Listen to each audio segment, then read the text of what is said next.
130회 기출문제부터 정리하고 프린트는 전부 다 받으셨죠? 네, 프린트 전부 다 받으셨고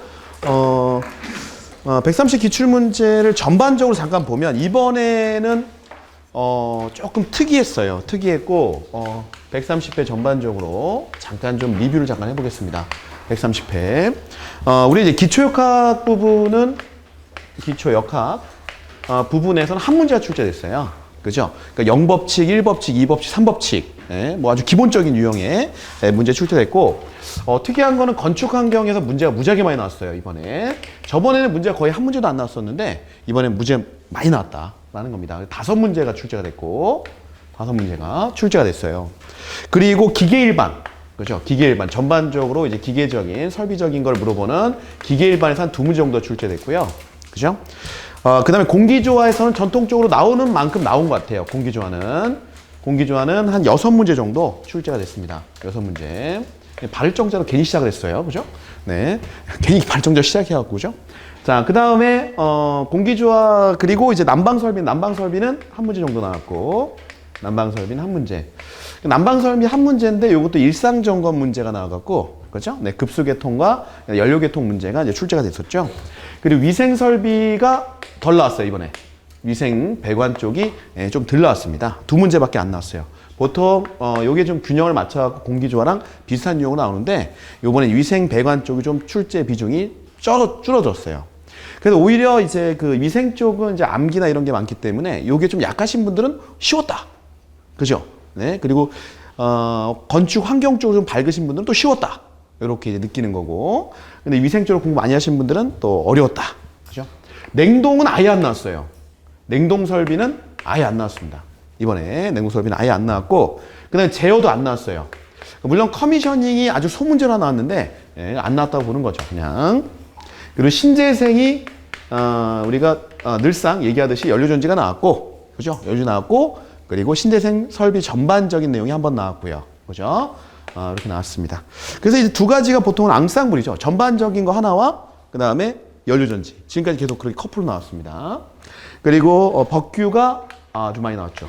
법규가 아주 많이 나왔죠. 법규가 총 8문제가 출제됐습니다. 8문제. 네, 가장 많이 나온 것 같아요. 지금까지 제가 경향 분석하면서 가장 많이 나왔고 건축 일반도 무지하게 많이 나왔어요. 건축 일반도 우리가 4문제가 출제가 됐어요. 건축 일반도. 그래서 이거는 뭐 전공을 제가 나누는 건 아니지만 이제 건축 쪽 전공으로 이제 건축 환경 쪽 업무를 이제 설비 중에서도 이제 에너지, 건축 에너지 환경 요쪽 업무를 하시는 분들이 상당히 유리했던 시험 중에 하나였습니다. 본인이 뭐 에너지 컨설팅을 한다거나 진단한다거나 이런 쪽의 업무를 하고 계신 분들은 이번 시험을 상당히 쉽게 쉽다라 그런 표현하지만 상당히 기분 좋게 뭐라고 표현해? 기분 좋게 뭐 적당한 표현이? 그죠? 편안하게 풀지 않았을까? 라는 생각을 해봅니다. 그죠? 불편했습니까? 많이 그렇게 불편할 것까지는 없는데, 그죠? 네, 불편할 것까지는 없었어요. 네? 불쾌했다. 어떤 면에서 불쾌해? 그래도 많이 우리 모의고사반과 그 다음에 통식특강에서 나왔던 문제들이 상당히 대거 출제가 됐는데, 예. 그래도 불쾌했다. 도대체 어느 정도까지 마음에 이게 맞아야 되나요, 본인한테? 보통 맞추기 쉽지 않을 텐데, 출제. 안 주무셔서. 네? 환경영향평가가 나왔는데 기분이 안 좋다. 네. 그 마지막 문제였잖아요? 4교시 마지막 문제. 그것 때문에 기분이 안 좋으셨다는 거예요? 대한민국 모든 법이 우리 법인가라는 생각이 그렇죠. 저도 이제 이걸 넘겨오면서 제가 이제 1, 2, 3, 4교시 분석을 하면서 이거를 다 작성을 한 거잖아요, 지금?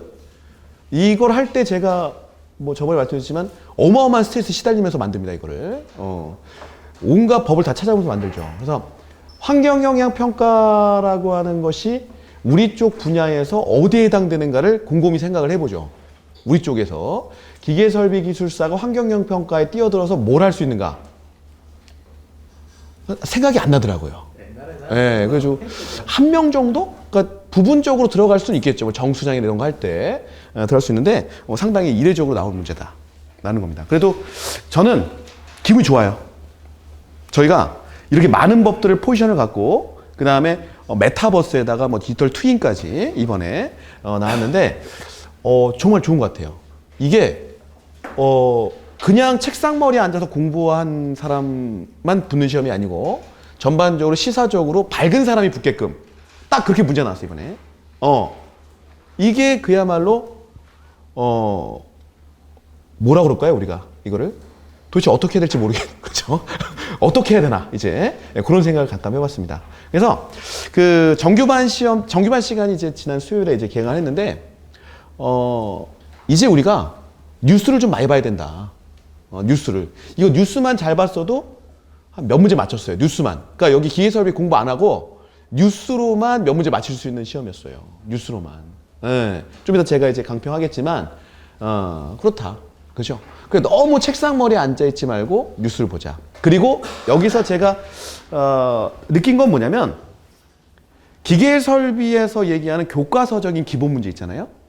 그거에 충실하고 그러니까 너무 많은 뿌레기를 나가지 말고 거기서 충실하고 그 외에는 시사예요. 시사적인 거다. 그래서 기본에 충실하고 시사적인 것에 대한 관심을 가지면 합격하는 시험이 언제부턴가 됐어요. 그래서 그렇다고 해서 공부를 하지 말라는 건 아니고 기본적으로 공부를 할 건 해야겠죠. 자, 됐습니다. 이 정도로 이제 한번 경향을 분석해 보고 이번에는 좀 특이했다. 건축 환경과 건축 일반이 몹시 많이 나왔다. 법규도 많이 나오고 이쪽 뭐 냉동은 원래도 많이 안 나왔고 제어도 뭐 한두 문제 나왔었는데 위생이 좀 많이 빠진 게 좀 특이사항이다라고 볼 수가 있어요. 그죠? 왜냐면 위생배관 쪽은 전통적인 설비 부속이에요. 전통적인 설비 부속. 그러니까 우리 흔히 얘기하는 설비의 큰 프로세스가 아니고 부속적인 측면이기 때문에 그런 문제들이 좀 빠지는 거죠. 그러니까 문제가 좀 그런 문제를 냈을 때 멋이 좀 없어요. 멋 자체가. 요번 문제는 상당히 출제하신 분들이 엄청 신경 써서 내시지 않았나 라는 생각을 해봅니다. 자, 그러면 강평으로 한번 들어가 볼게요. 간단하게 문제별로 정리를 한번 해보도록 하겠습니다. 자, 첫 번째 1교시 용어 설명 문제 첫 번째 문제는 기후위기 대응을 위한 탄소 중립, 녹색성장 기본법의 목적과 취지에 설명하라.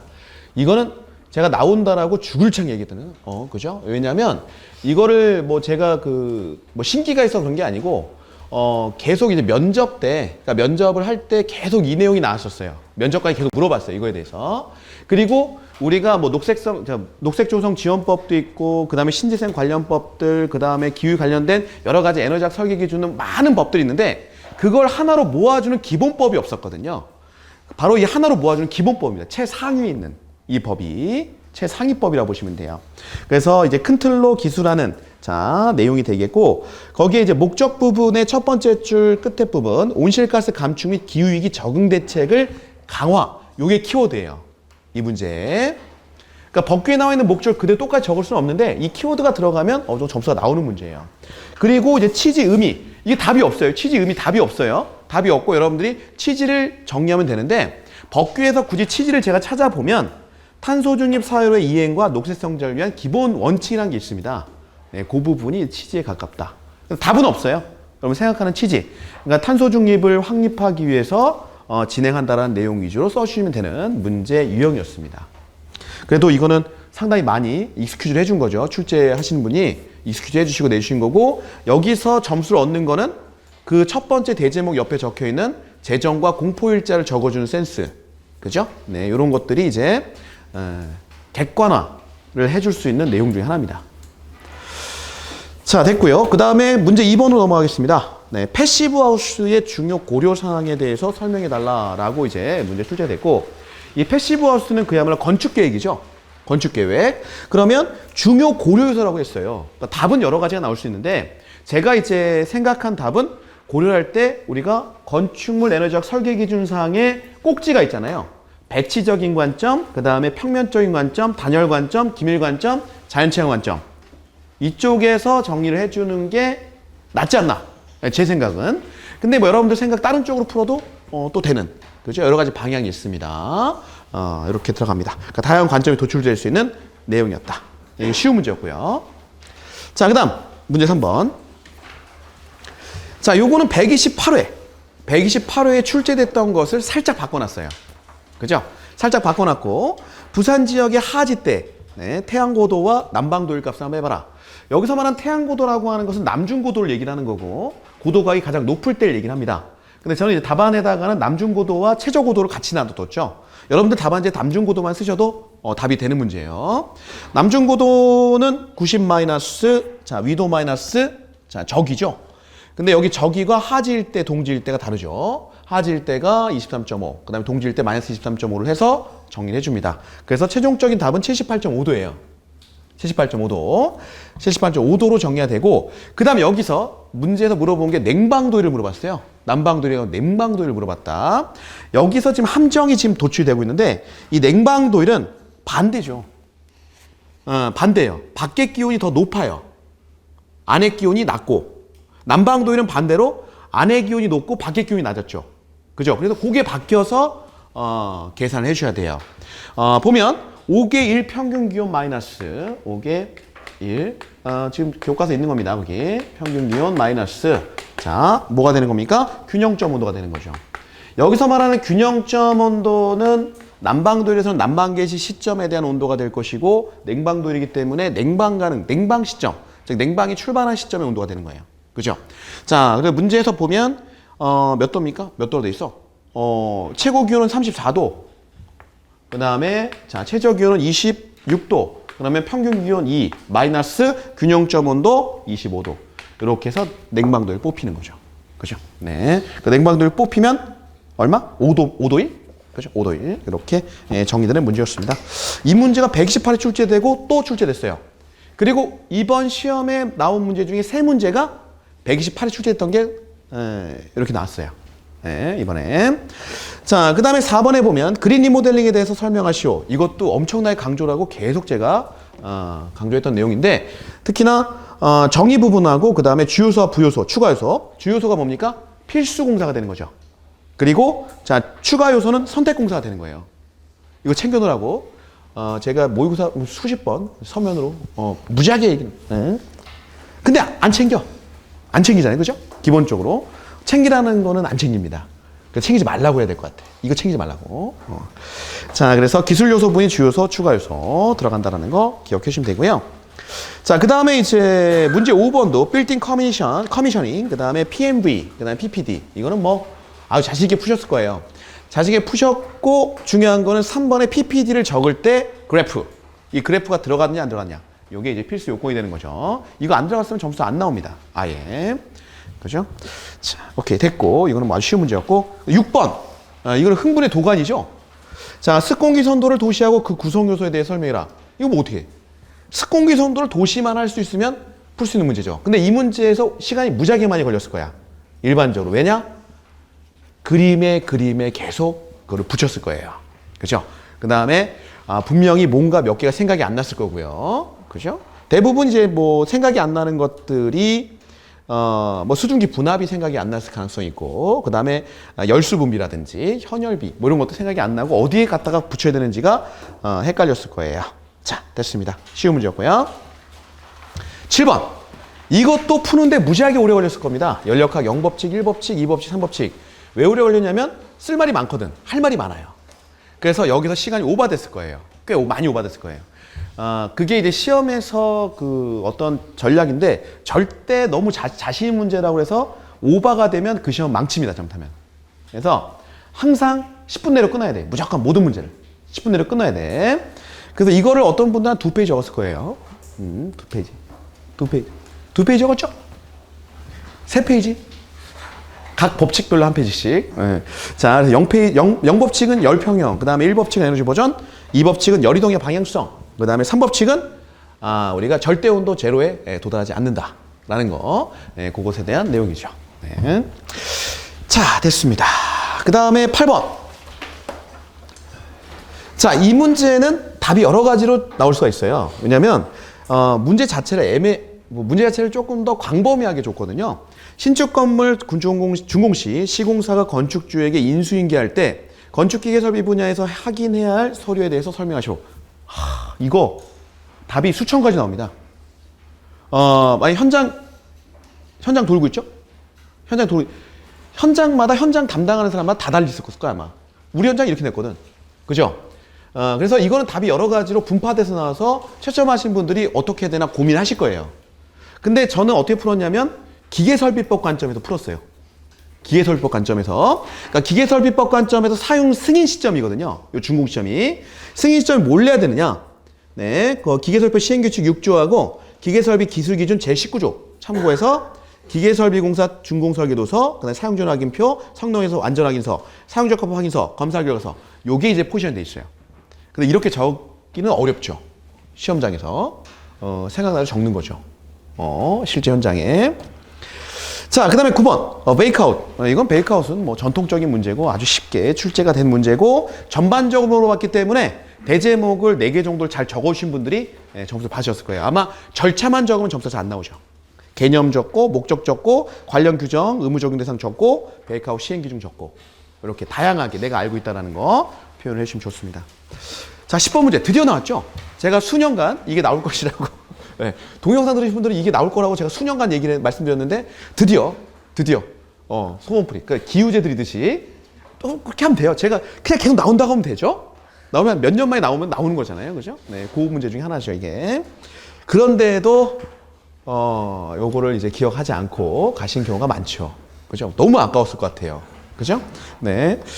포말데이드, 벤젠, 톨루엔, 에틸벤젠, 자일렌, 스틸렌, 라돈. 그죠? 네. 실내 공기질, 권고 기준입니다. 자, 됐고. 자, 그다음에 11번 문제야. 자신 있게 푸셨을 거예요. 그죠?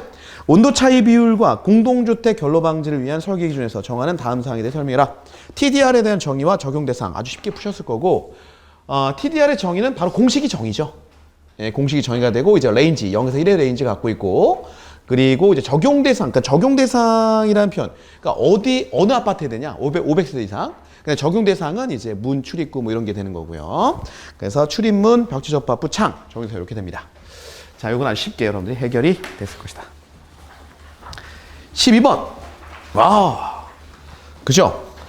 에너지용 합리화법에 정하는 다음 사항에 대해 설명하시오. 오, 이거는 관공서 다니시는 분들 쉽게 푸셨을 거예요. 관공서.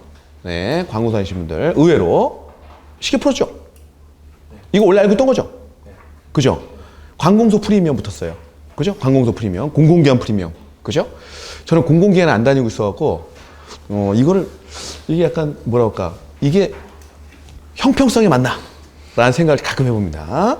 근데 이걸 알고 있어야 돼. 민간에서도 우리.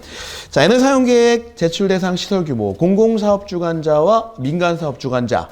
그죠? 네. 그 다음에 에너지 진단 주기 20만 TOE 이상과 20만 TOE 미만. 그래서 그 표와 딱 답이 정해져 있는 문제. 그러니까 법규 문제 중에 답이 딱 정해져 있는 문제예요. 이거는. 이게 뭐죠? 우리가 흔히 얘기하는 노가리로 풀었다고 되는 문제가 아닙니다. 이거는. 딱 정해져 있는. 자, 그 다음에 13번. 자, 요거는, 이제 공공기관, 이것도 알고 있었죠? 네. 이것도 공공기관 프리미엄이네. 공공기관 프리미엄. 네, 공공기관과 그 다음에 산업 현장, 노가다 현장 계신 분들, 필수적으로, 교육을 받습니다. 교육을 받는데, 보통 교육받을 때 주무시기 때문에, 주무시죠? 그때 휴식 시간이잖아요. 그죠? 네, 휴식 시간. 보통 아침에 너무 일찍 교육을 해갖고, 보통 일반적으로, 잘 정리가 안 되죠. 그래서 중대산업재해 정의 부분하고, 사망자 1명 이상 발생했느냐, 그 다음에 동일 사고로 6개월 이상 치료가 부상자 2명 이상 있느냐, 이런 내용들이 있고, 그 다음에 확보 의무 4가지, 이 법규에 명확히 적혀 있는 내용입니다.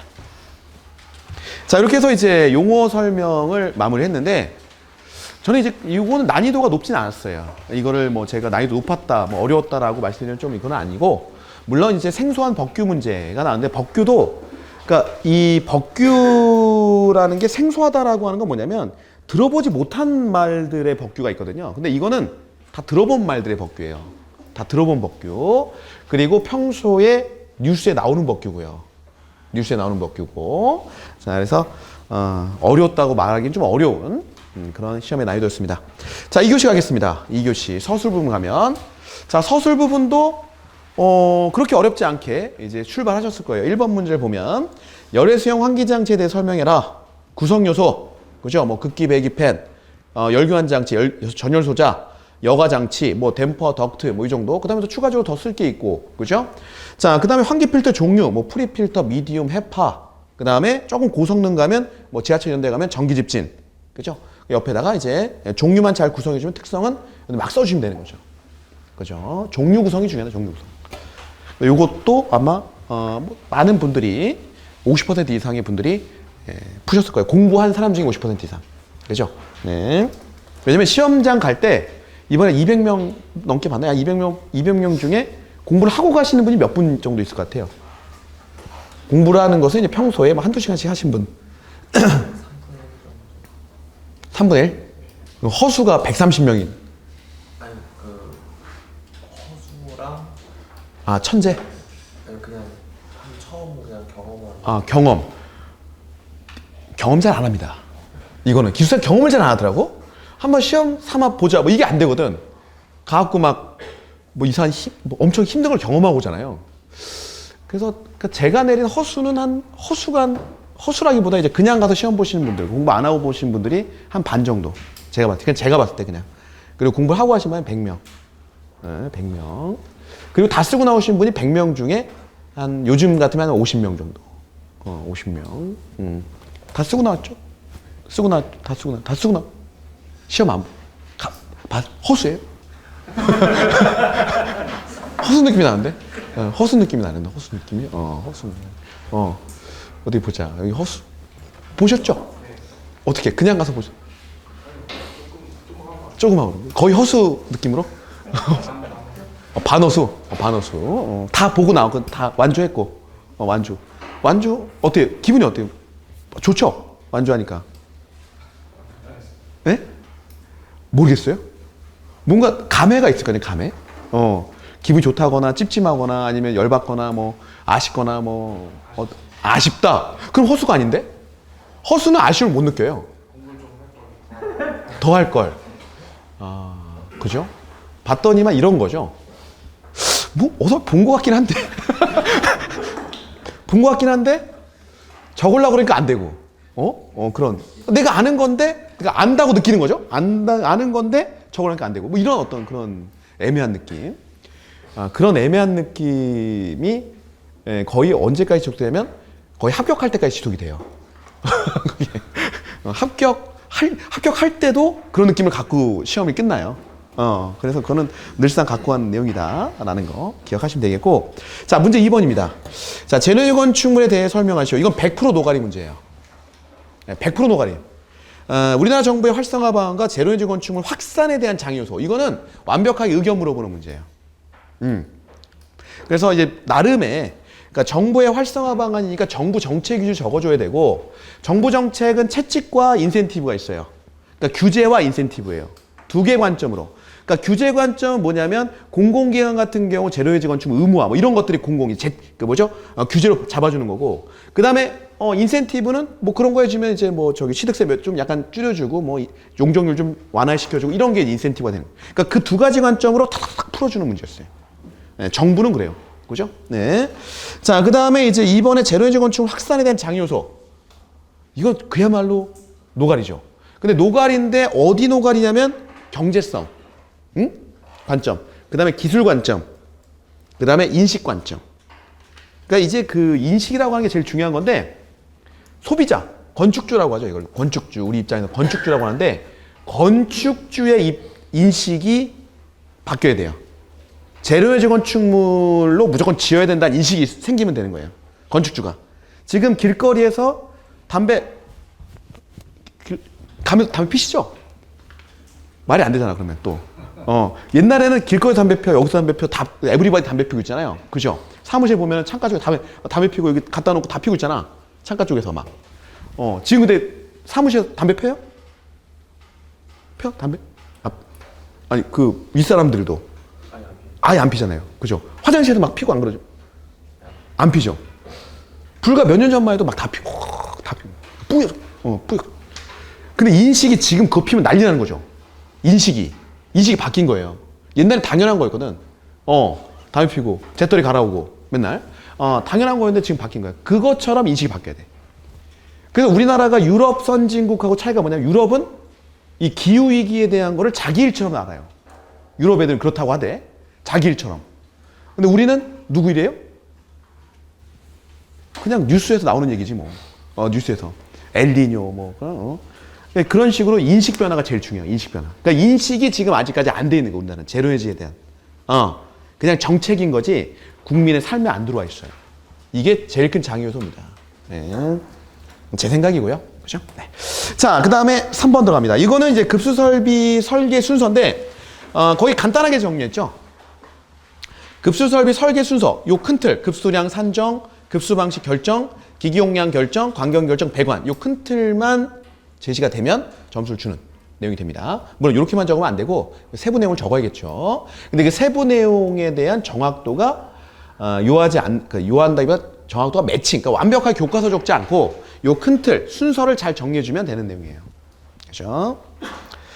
자, 그 다음에 문제 4번. 건축 설비에 사용되는 방진제의 종류와 특성. 이거 답 없습니다. 방진제 종류 아는 거. 최대한 많이 적은 사람이 이기는 문제예요. 네, 최대한 많이 적은 사람이 이기는 문제야. 개수의 문제입니다. 개수의 문제. 개수의 문제. 한 개를 갖고 글 한 페이지 썼다. 의미 없어요. 의미가 없다고. 여러 개를 써야 돼. 여러 개를 다양하게. 이런 문제는. 종류를 물어보네요. 종류를. 근데 그 종류가 특정돼 있지 않아요. 특정돼 있지 않다. 뭐 방진 고무 패드, 방진 고무 마운트, 스프링 마운트, 뭐 행거, 공기 스프링, 뭐 다양하게 쭉. 특징? 그냥 생각나는 스프링? 잘 튕기겠죠. 그죠? 탄성이 좋겠죠. 그죠? 네. 자, 됐고. 그 다음 문제 5번. V. 네. 이것도 뭐 모의사반에 강조를 많이 했던 문제고, 설계 공모 기계원 설계 등의 시행 및 설계의 경제성 등 검토에 관한 지침에서 정하는 다음의 사항에 대해서 설명하시오. 법규 내용 같지만 법규가 살짝 들어간 내용이고요. V 정의 실시 대상. 뭐죠? 몇 억 이상? 100억. 100억. 제가 100억에 동그라미 많이 쳐드렸죠. 100억. 자, 그 다음에 실시 시기 및 횟수. 기본 설계와 실시 설계 각 한 번씩. 원칙은. 기본 설계 한 번, 실시 설계 한 번. 자, 그 다음에. 자, V 검토 업무 및 절차. 교과서 있죠, 이거. 준비 단계, 분석 단계, 실시 단계.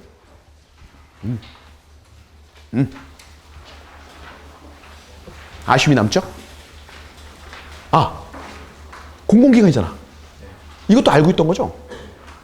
공공기관 프리미엄이 제대로 됐네요. 그죠? 네, 공공기관. 공공기관? 공공기관. 그죠? 민간. 민간. 어두워. 어두워. 민간이 어두워. 확실히 관이 좋습니다. 그죠? 관이 좋아요. 저도 관에서 한번 일해보고 싶습니다. 이거 촬영되는데 큰일 나겠다. 농담입니다. 농담. 한 번도 관에서 일해본 적이 없어. 군대 때 빼고. 네. 자, 문제 6번. 자, 공동주택 하자의 조사, 보수비용 산정 및 하자 판정 기준. 나왔었죠. 128회. 자, 시공하자, 미시공하자, 변경시공하자. 그때 정의를 해드렸어요. 시공하자는 뭐냐면, 시공을 했어요. 열심히 한 거야. 열심히 했어. 열심히 했는데, 하자 걸린 거야. 이 시공하자야. 열심히 했는데 뭐가 안 된 거야. 근데, 그 다음에 이제 미시공하자는 뭐예요? 빼뜨려 먹은 거야. 빼뜨려 먹은 거. 그냥 안 해버린 거야. 안 해버린 거. 안 해버린 거. 그 다음 변경시공하자 뭐예요? 다른 걸 한 거야. 잘못한 거죠. 다른 거 해버린 거야. 그래서 요거 이제 하자 점검 나가면 요거에 맞춰서 공동주택 요 법에 의해서 하자를 이제 뽑습니다. 네. 그리고 거기 하자 중에서 결로하자가 났다. 이게 왜냐면 결로하자는 무지하게 애매해요. 이거는 맨날 싸움이야. 결로하자는 맨날 싸움이야. 근데 결로하자에서 키워드가 나는데 뭐냐면 바로 TDR이라는 키워드가 나와요. 그죠? TDR 검토해서 그걸로 계산해갖고 긴지 아닌지 합시다. 로 판단을 1차적으로 해서 정리를 해요. 지금은. 자, 그러면 이거 TDR은 소비자를 위한, 건축주를 위한 거예요? 아니면 건설사를 위한 거예요? 건설사죠. 건설사죠. 왜냐하면 TDR은 기술적인 내용. 이거에 맞춰서 스펙을 박아 넣었을 거니까. 그죠? 네, 박아 넣었을 거니까. 근데 결론은 우리가 말하는 이런 원인 말고도 무지하게 많은 원인, 복합적인 원인으로 결론가 나기 때문에 소비자 입장에서는 억울할 수 있어요. 이걸로 판단이 끝나면. 그죠? 네. 자, 잠깐 제 의견을 말씀드렸고요. 자, 2교시 이렇게 정리됐고, 2교시 그렇게 어렵진 않았습니다. 자, 3교시 가겠습니다. 3교시에 처음에 딱 이제 식사하고 오셔갖고, 식사하시고 이제 막 졸리고 막 이제 그런 상황에서 시험이 이제 시작이 되는데, 바로 1번 문제로 이 문제를 만났어요. 메타버스와 디지털 트윈을 만났습니다. 그죠? 이거는 저도 참 이게 그 게으른 게 뭐냐면 메타버스는 제가 이거 시험 문제 나왔기 때문에 그때 공부한 거예요. 저도. 저 관심이 없어. 이런 가상. 저 왜냐면 아날로그 이런 거 좋아해갖고. 근데 디지털 트윈? 이번에 제가 공부했습니다. 솔직히 이번에 디지털 트윈. 이번에 공부했어요. 제가. 디지털 트윈. 똑같은 거더만. 디지털 트윈이 가상 쌍둥이더만. 가상 쌍둥이. 그래서 쌍둥이처럼 만들어 놓고 먼저 시뮬레이션 해보는 것도만. 그죠? 네. 그러니까 저번에 이제 메타버스의 장점 물어본 문제하고 똑같은 문제야. 그죠? 그러니까 메타버스 정의 디지털 트윈. 디지털 복제 모델 갖고 시뮬레이션 하는 거예요. 그러니까 디지털 트윈을 건축기계 분야에 적용했을 경우 그 장점. 완전 노가리죠. 완전 노가리죠. 이걸 다양하게 아이템을 펼친 사람이 이제 승리를 하는 형태. BIM과 증가면시의 접목, IoT 기술 접목한 설비 제어, 가상의 공정 구현, 신기술 테스트, 안전교육 막 쓴 거죠. 그죠? 네. 자, 됐고. 자, 그 다음에 문제 2번, 연료전지. 이번에 특이하게 연료전지 문제가 원래 연료전지의 원리라든지 연료전지 종류라든지 이런 문제가 나왔었는데 이번 연료전지의 의견을 물어보는 문제가 나왔어요. 답이 없는 의견. 노가리 물어보는 문제가 나왔어요. 정의 물어보고 그 다음에 장점이 단점. 이건 답이 없잖아요. 내가 생각한 장점과 단점을 적는 거고 그 다음에 건물 적용 확대를 위한 방안. 와, 한번 적어봐라. 마음껏. 논술 능력을 보는 문제였습니다. 많이 적은 사람. 그 다음에 명확한 아이템을 제시한 사람이 점수를 받는 형태. 노가리형 문제. 그죠? 노가리형 문제 무지하게 많아요. 의견 물어보는 문제가 무지하게 많아. 의견 물어보는 문제는 논술력이 되게 중요합니다. 네. 그러니까 사전 지식보다는 사전 지식 중요하지만 글을 쓰는 요령, 능력 이게 상당히 중요하죠. 자, 그 다음에 문제 3번. 요게 조금 어려웠을 거예요. 요게 좀 헷갈렸을 거예요. 헷갈려서 잘못 적으신 분이 거의 대다수일 거야. 냉방부와 계산법에 대해서 물어봤어요. 냉방부와의 요소가 아니고 냉방부의 계산법을 물어봤습니다. 냉방부의 계산법은 최대부하 계산법, 그 다음에 이제 우리 시뮬레이션법 들어가는 TTD, 그리고 CLTD, 그리고 TFM 이런 법도 있는 거예요. 전통적으로 이거 시뮬레이션법들 물어보는 거예요. 근데 아마 냉방부와 요소, 일사, 전도 이쪽으로 접근하신 분들이 꽤 있었을 것이다. 왜냐? 저도 보자마자 그걸로인 줄 알고 그걸로 적다가 아니네 이러고 갔거든요. 그죠? 네. 자, 오케이 됐습니다. 자, 문제 4번. 유지관리 문제가 나왔습니다. 그죠? 보일러 일상점검 항목 중에서 다음을 설명해라. 그래서 연소계통과 급수계통 문제 나왔고 요거는 크게 답은 없어요. 법규로 정해져 있는 것도 없고 없는데 일반적인 일상점검에서 여러분들이 연소계통, 연소장치와 점화전, 그 다음에 보일러 수위, 그 다음에 급수에서요. 보일러 수위와 급수장치, 분출장치, 공기배기 밸브 이런 카테고리를 꼭 이렇게 안 나누더라도 카테고리 나눠서 어필해주면 되는 문제. 답이 없는 문제. 상당히 답이 없는 문제가 많았고. 자, 문제 5번. 자, 요거는 이제 기출문제와 신규 문제가 딜이 섞여 있는 형태. 요 문제 좀 어려운 문제였습니다. 에너지락형 친환경주택 건설 기준에서 정하는 다음 사항에 대해 설명해라. 친환경주택 구성 기술 요소. 요게 이제 기출문제 나왔던 거죠. 5가지 구성 요소가 있죠. 그죠? 그래서 저에너지 건물 조성, 그 다음에 고효율 설비, 신재생에너지 이용 기술, 외부 환경 조성 기술. 그 다음에 친환경주택 설계 방안, 방향. 그죠? 다양합니다. 자, 토지의 원형 보존, 큰 제목 보세요. 개발 밀도, 그 다음에 생태기능 확보, 일사일조 활용 쭉 나오죠? 네, 여기 방향이고. 그 다음에 큰 제목 3번 넘어가면 기계 부분 설계 기준. 동그라미 1번에 중간에 설계형 외기 조건 따라야 되고, 그 다음에 여러 및 반송 설비 조건 따라야 되고, 가정 보일러는 환경 표지, 전동기는 고유 인증. 이런 내용들 쭉 나옵니다. 그죠? 요게 좀 어렸을 거예요. 요게 법규의 한기퉁에 들어가 있는 내용이라서 상당히 요걸 풀기가 어려운 문제였다. 요건 어렵다라고 인정. 자, 다시 한번 또 의견을 물어보는 문제가 또 나옵니다. 6번에 가면 우리가 알고 있는 개념을 알고 있는 문제인데 거기서 추가적으로 그것에 대한 의견을 물어봤어요. 자, CM에 대해서 물어보고 CM의 분류체계를 물어봤죠. CM for fee와 CM의 리스크, 즉 용역형 CM, 그러니까 용역형 CM하고 그 다음에 책임형 CM을 나눠서 물어봤고 이 중에서 책임형 CM의 문제점이 뭐냐를 물어봤어요. 그죠?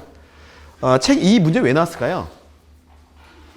책임형 CM, 그러니까 이제 설비라고 하는 분야 때문에 나온 거예요. 설비라는 분야 때문에.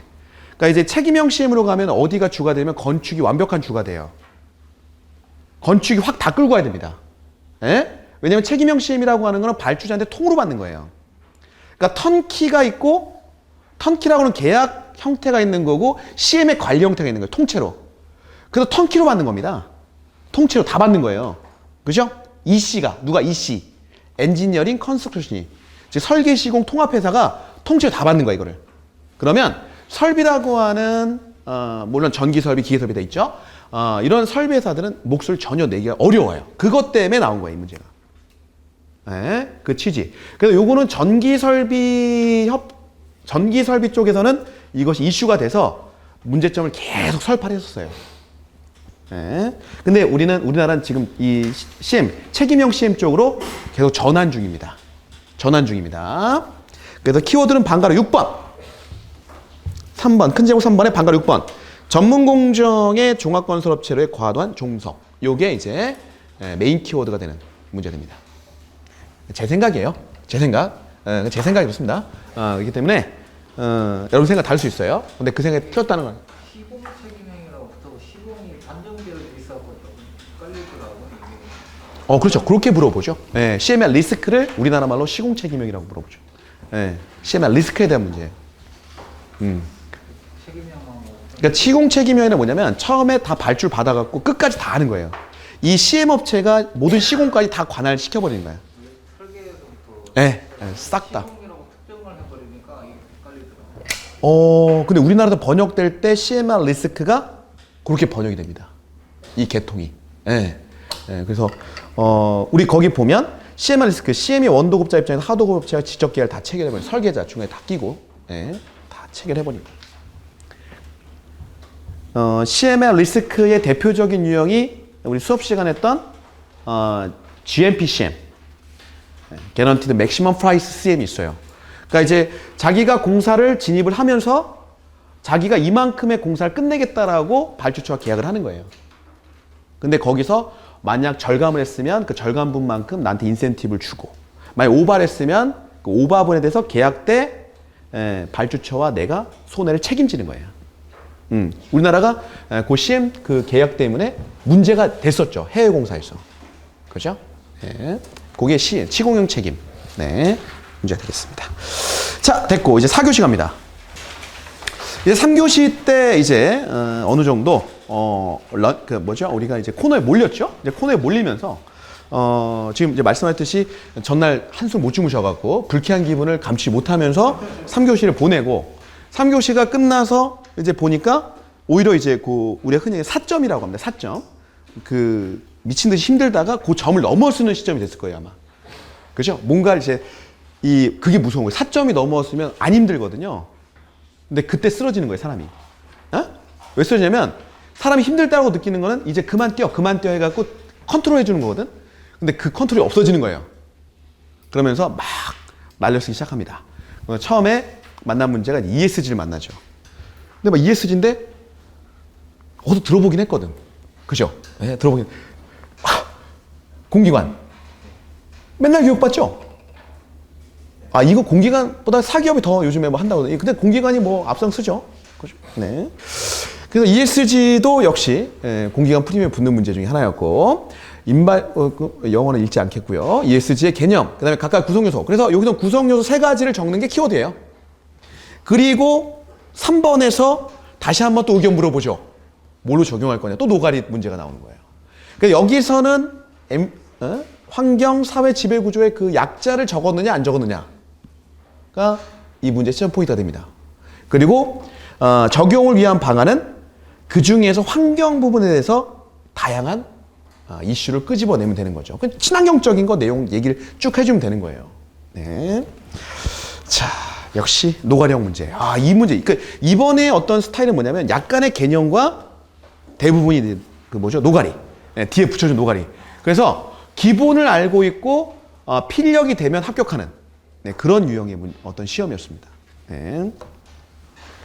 너무 많은 양을 그러니까 디테일하게 많은 걸 공부하신 분들은 짜증이 날 수 있는.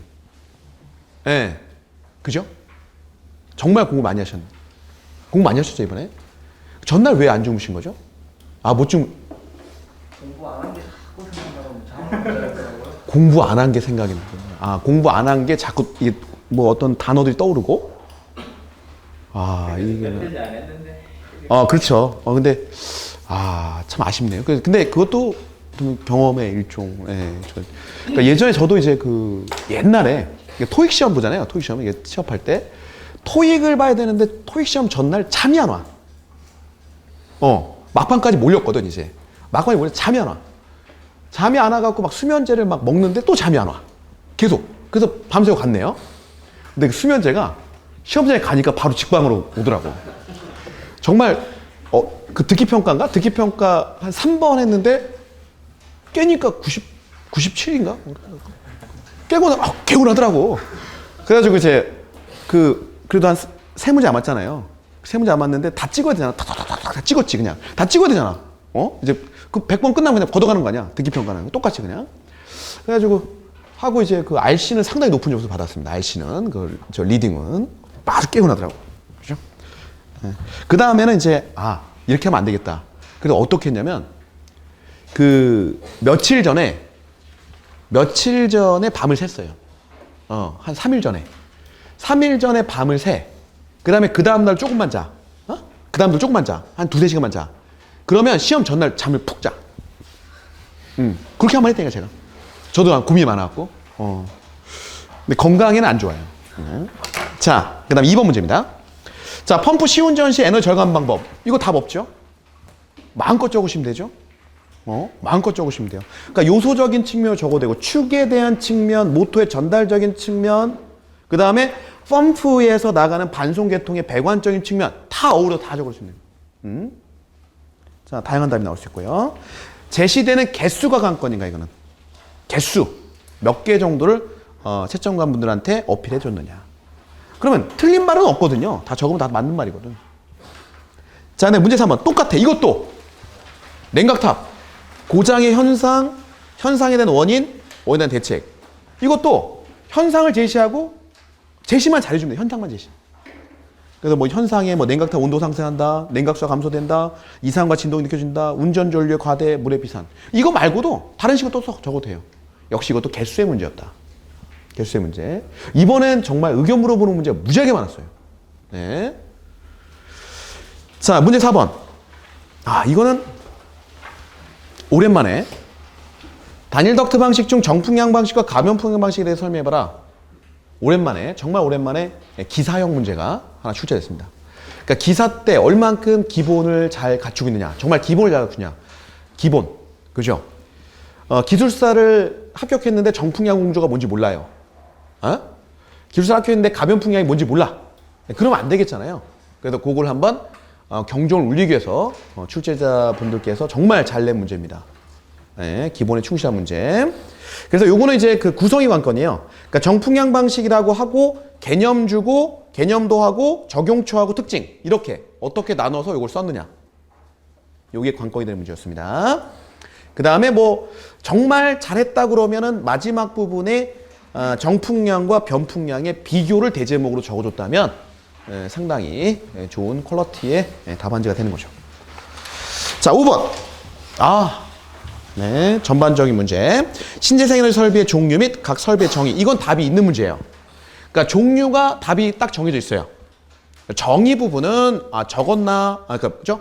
뭐죠? 종류 부분 밑에 있는 그 종류에 따른 정의는 적었구나라는 거고 이 종류를 썼다. 뭐 수소 에너지, 연료 에너지 이 종류에 대한 것이 12개가 맞게 됐는지. 네, 이거 채점이 상당히 편하게 될 수 있는 형태가 됩니다. 12개인지도 중요한 거야. 12개. 그 안에 말이 달랐는데 12개야. 그러면 어쩌면 괜찮을 수 있어요. 12개. 12개 적었어요? 기억이 안 난다? 그 흥분의 도가니였으니까 그래요. 다 회사에서 교육받은 거가 문제가 막 나오니까. 이거는 저기도 아니고. 선택은 했어요? 선택은 했고. 그렇죠? 네. 종류와 관건이었고요. 자, 6번. 이거 깜짝 놀란 문제죠? 다음 사항에 대하여 설명하시오. 저는 이 문제 상당히 좋게 봤는데. 환경영향 평가의 정의 및 목적, 환경영향 평가 대상 사업, 그다음에 점오염 및 비점오염 정의, 그다음에 비점오염 저감설 종류. 이거는 이 문제 어려운 이유 뭐냐면 법이 두 가지가 겹쳐 있어요. 환경영향법이 1번, 2번이 환경영향평가법이고 그다음에 3번, 4번이 뭐냐면 물환경보존법이에요. 그래서 법이 두 개가 겹쳐 있습니다. 환경영향평가. 우리가 뭘 사업을 할 때 그 환경적으로 적합한지 보는 거고. 평가 대상 사업. 이걸 어떻게 적어요, 우리가? 그죠? 네. 이것도 설마, 그쪽에 있잖아. 그쪽이잖아요, 아예. 이거 하는 데잖아. 흥분했겠네, 흥분. 그죠? 네. 그럼 점오연, 비점오연은 뭐, 무지하게 많이 적었겠네요. 이걸 선택 안 했어요? 왜? 들킬까봐. 공공기관인 거 들킬까봐. 아니요, 3, 4번을 몰라가지고. 3, 4번. 거기 물 다루는 데 아닌가? 맞는데요, 제가 여기까지는 잘 몰라가지고. 그래요? 아쉽네. 물 다루는 공기관인데 이거가, 자, 그 다음에 점오염은 특정. 그죠? 특정 배출. 딱 정해져 있는 어떤 배수 배출, 오염 배출. 비점오염은 이제 넓게, 분산적으로 배출되는 거고, 비점오염 저감설 종류. 이거를 맞췄다 그러면 이건 난리 나는 거죠. 그죠? 네, 이건 종류. 그래서 구분 부분에 있는 종류 부분, 뭐, 자연형 시설, 저류, 인공습지, 침투, 식생형, 정치형, 여과형, 소형도리형, 스크린형, 이렇게 됩니다. 아마 이거는 선택 비율이 높진 않았어요. 선택 비율이 높지 않은 게 아니고 한 반 정도 선택했을 겁니다. 허수하신 분들이 많이 선택하셨을 거야. 그죠? 왜냐면 허수분들은 이제 다른 거, 설비는 잘 모르는데 환경영향평가는 들어봤거든. 접근이 하는 거죠. 선택했죠? 안 해. 선택? 안 했어. 보셨어요? 시험 보셨어요? 안 보셨어요? 안 했어. 선택. 허수가 없네. 괜찮아요. 선택해도. 알고 풀 수도 있잖아, 이거를. 기적적으로. 그죠? 네. 자, 이렇게 해서 정리를 한번 해봤는데, 전체적으로 시험 출제하신 분들이 정말 생각은 많이 했어요. 엄청 생각을 많이 하시고 출제했습니다. 그러니까 기출문제 컨트롤 CV 한 게 아니고, 정말 시사적인 것, 그 다음에 이제 좀 더 이 시험 문제를 통해서, 이게 어떻게 보면 많은 분들이 보잖아요. 지금 이걸 많이 보시잖아요. 그러면 시험 문제 소개가 되는 거예요, 이게. 소개가 되는 거고, 한번 기계설비 준비하신 분들이 이 분야에 대해서 관심을 갖는 거고요. 그러면서 조금 더 저변 넓어지는 거고, 그런 효과는 엄청나게 거둬줄 수 있는 아주 좋은 문제가 아니었나라는 생각을 해봅니다. 자, 고생하셨고, 좀 쉬었다가 모의고사반 진행하도록 하겠습니다.